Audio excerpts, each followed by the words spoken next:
Nah, ini kan fenomena yang baru berapa tahun terakhir orang lihat. Padahal ini kuno. Kalau sekarang ada yang paling baru nggak di tahun ini? Maksudnya kalau Rasen ini tuh kayaknya gue baru nemuin tahun ini nggak ya? Pemainnya juga nggak yang terlalu yang nggak terlalu mewah banget. Yang bikin Munchen bisa oke itu apa sih coach? Apa menurut coach Munchen biasa aja? Coach ini udah pokoknya coach dulu kan jadi pelatih ya. Terus kalau misalnya soal pemain coach, biasanya coach itu ngasih materi apa sih coach ke pemain? Coach, dia pernah nggak sih ada yang bilang gitu sama coach kalau ternyata ilmu coach dipakai sama mereka untuk diimplementasikan? Kenapa gue nggak mau jadi pelatih? Kita itu ketinggalan. Jadi kalau lu merasa lu ngerti bola, ilmu lu masih cetek, jangan sombong, jangan nyinyir, dengerin aja.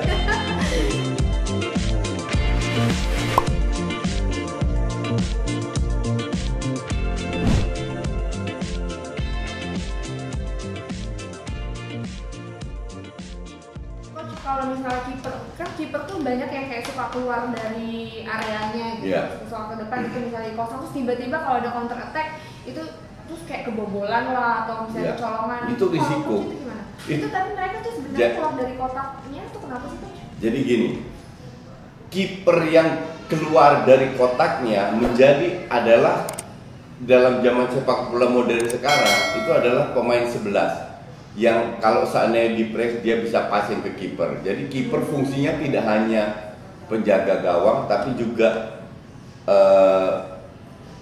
pemain terakhir yang bisa mendistribusikan bola. Oh jadi kalau misalnya ada ini, jadi dia bisa ngasih bola akhirnya ke temannya supaya bisa dilawan gitu ya. Oh. Nah ini kan fenomena yang baru berapa tahun terakhir orang lihat. Padahal ini kuno. Tahun 80-an Johan Cruyff sudah melakukan itu di Ajax dengan kiper Stanley Menzo 85-an lah. Itu sudah melakukan itu. Kalau istilah Belanda disebut vliegende keeper, artinya flying keeper, kiper terbang. Udah dari 80? Udah tahun 80. Kita itu ketinggalan. Jadi kalau lu merasa lu ngerti bola, ilmu lu masih cetek, jangan songong, jangan nyinyir, dengerin aja. Ngerti nggak? Iya bener. Orang ini baru, ya elah ini mah gue masih kecil udah tahu. Kalau yang protes kan coach? Enggak, netizen kan banyak yang sok tahu. Padahal mereka itu baru nonton bola 5 tahun dibanding gue nonton bola yang udah 45 tahun, ngerti nggak? Yang semua udah mengalami gitu loh. Contoh kiper zaman sekarang mengikuti tren yang dulu lagi bahwa mereka itu harus keluar kandang sebagai pemain sebelah untuk melakukan distribusi bola. Dan karena Pep itu pengagumnya Johan Cruyff, nah filosofinya Johan Cruyff diterapkan oleh Pep dan sekarang oleh Arteta di Arsenal. Gitu. Nah coach, kalau gaya main yang dulu sama sekarang, sama posisi pemain atau apapun. Dulu itu berapa tahun yang lalu? Yang udah lama banget kayak misalnya coach dari tahun berapa nonton? Nonton bola? 79. 79. Jadi tahun berapa ya? Maksudnya yang kerasa banget bedanya yang sampai sekarang berkembang banget beda. itu apa coach? Sepak bola itu tiap 5 sampai 10 tahun itu berubah terus. Kalau sekarang ada yang paling baru nggak di tahun ini? Maksudnya coach Rasen ini kok kayaknya gue baru nemuin tahun ini nggak ya? Itu udah ada pengulangan? Mungkin bermain tanpa striker ya.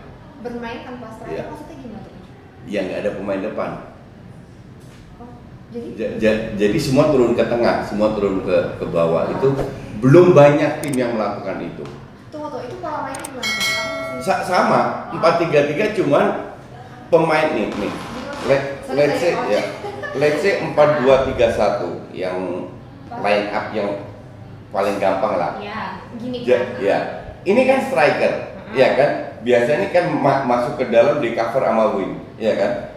Tapi ini turun ke bawah. Jadi center back lawan nggak ada yang jaga. Center back lawan tidak menjaga 1-2 pemain karena semua bisa menusuk.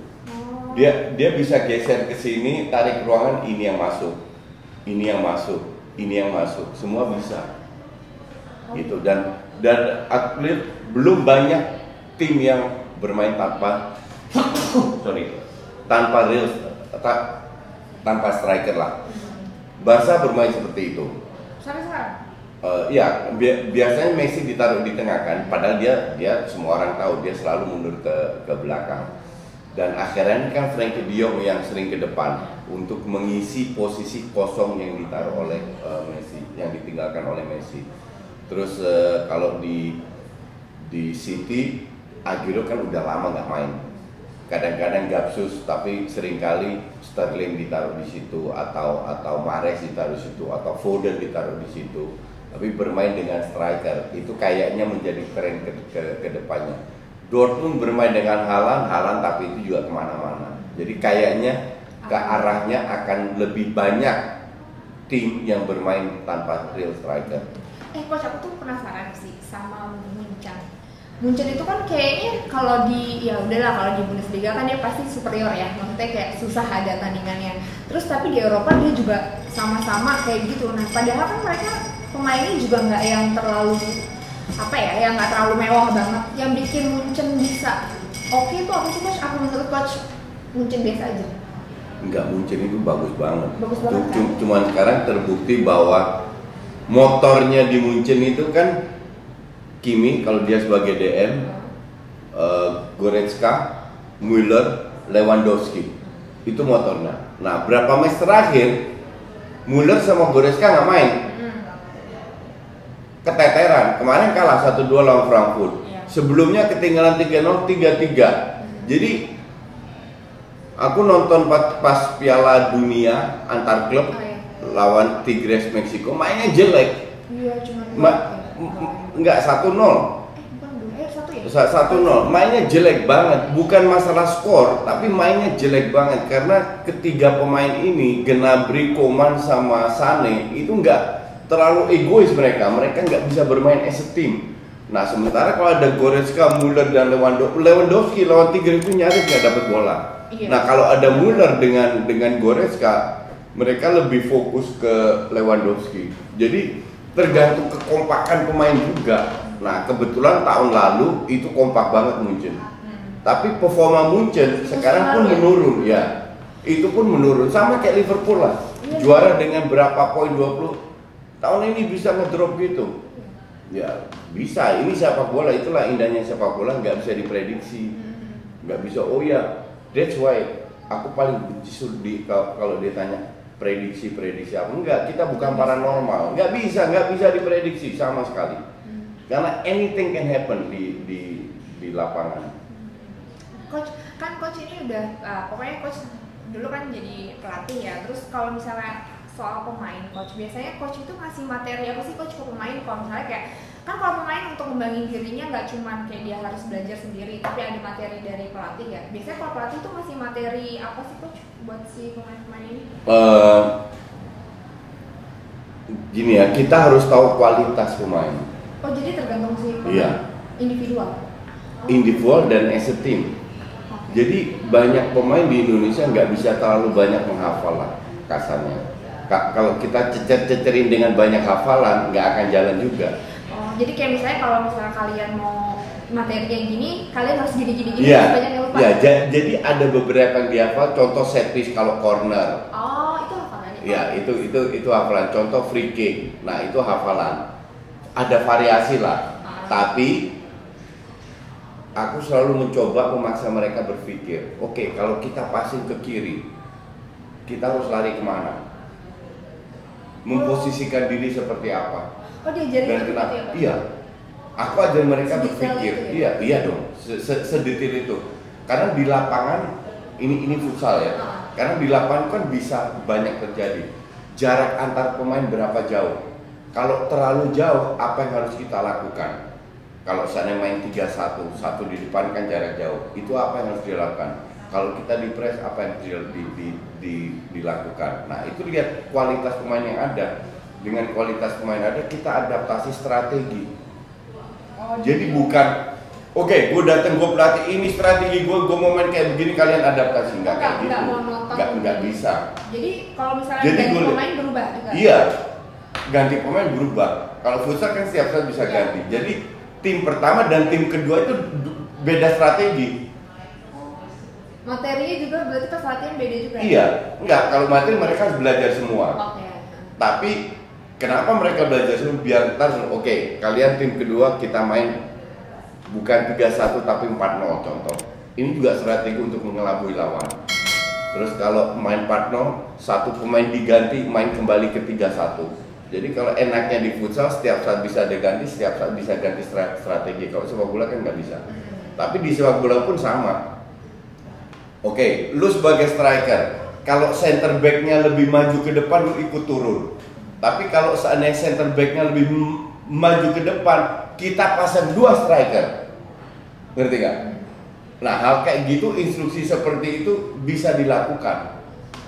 Jadi variatif ya? Berarti. Sangat variatif. Jadi pemain udah tahu job desk-nya masing-masing apa yang bisa dilakukan, nggak ketipu.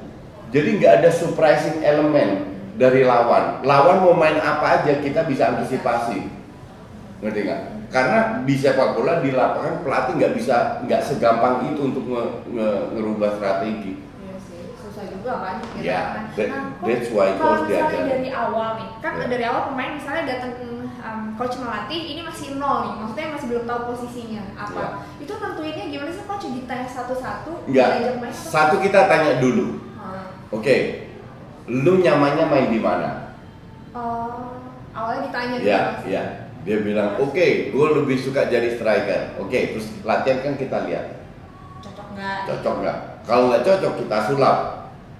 Coba deh lo jadi ini. Iya.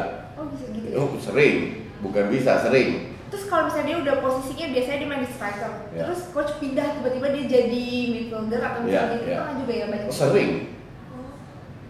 Variatif itu ya sering. Iya, sering kali dan terbukti, gue bener.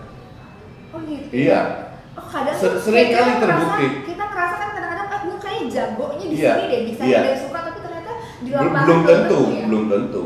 Dan itu harus ngilangin egonya dia kan. Harus bisa kembali lagi ke karakter pemain. Dulu kalau di futsal yang namanya Jelani, itu main apa aja aku bisa. Jay, hari ini lu di depan, besok lu main di belakang, lu jangan ikut ke depan, lu tutup. Sekarang lu main di tengah, lu semua dia bisa. Tapi jarang itu. Jarang, karena dia pemain hebat, jadi dia gampang adaptasi. Terus kalau porsi latihannya coach, beda, setiap individu beda? Enggak. Ada yang sama? Setiap individu semua sama, cuman kita bisa lihat perkembangannya. Ada yang cepat, ada yang enggak. Nah, yang enggak ini mungkin kita kasih lebih banyak attention. Tapi porsinya sama semua. Tapi latihannya dipisahin nggak? Enggak.